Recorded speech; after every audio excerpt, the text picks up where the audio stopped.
ওনার কথা বলতে হবে সাইফুল। আমি আরেকটা কথা বলে রাখি, যেটা হয়তো দর্শকেরা জানেন না। কর্ণফুলী উপজেলার চরলক্কা ইউনিয়নত শুরু হয়ে বহুল প্রতীক্ষিত চরলক্কা ইউনিয়ন আন্তঃ ফুটবল টুর্নামেন্ট 2025-2026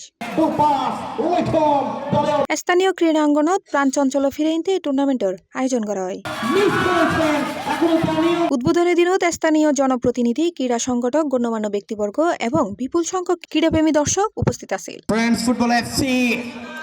খেলা শুরুতনি দর্শকলার মধ্যে ব্যাপক উৎসাহ দেখা যায়। আয়োজকরা জানায় নির্ধারিত সময়সূচি অনুযায়ী টুর্নামেন্টের ব্যাক ম্যাচ সম্পন্ন করা হবো এবং ফাইনাল খেলাও অভূত জমকালো আয়োজনের মাধ্যমে।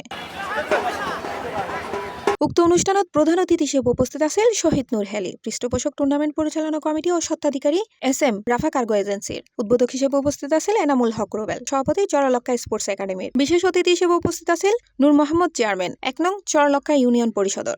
Equality out of the world, the people fell in love with each other. That makes the country strong.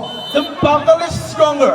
এছাড়া উপস্থিত আছেন কর্ণফুলী উপজেলা ক্রীড়া সংস্থার দৈনিক সংগ্রাম ও সদস্য bureau chief Mohammad Nurul Amin, চরলক্কা sports একাডেমির সাধারণ সম্পাদক ফরহাদ জিতু, কর্ণফুলী উপজেলা ক্রীড়া সংস্থার সদস্য লোকমান হাকিম, কালারফুল ক্রীড়া সংস্থার technical director Mohammad Farhad, Karnaphuli উপজেলা ক্রীড়া সংস্থার সদস্য বাহার Hossain Khan, student care high স্কুলের প্রধান শিক্ষক মোহাম্মদ মোর্শেদ। আয়োজক কমিটির উদ্যোগে আজকে এমন একটি সফল, একটি সুন্দর অনুষ্ঠান ফুটবল টুর্নামেন্ট আমরা আয়োজন করতে পেরেছি। সম্মানিত উপস্থিতি, সারা দেশ আজ মাদকের জোয়ারে বাজছে। এছাড়া খেলা পরিচালনা কমিটির আহ্বায়ক মোহাম্মদ হেলাল আহমেদ, সদস্য সচিব সোহেল রানা, তহিদুল ইসলাম, রুবেল সহ স্থানীয় ক্রীড়া সংগঠক, গণ্যমান্য ব্যক্তিবর্গ, বিপুল সংখ্যক ক্রীড়াপ্রেমী হলে উপস্থিত আছিল।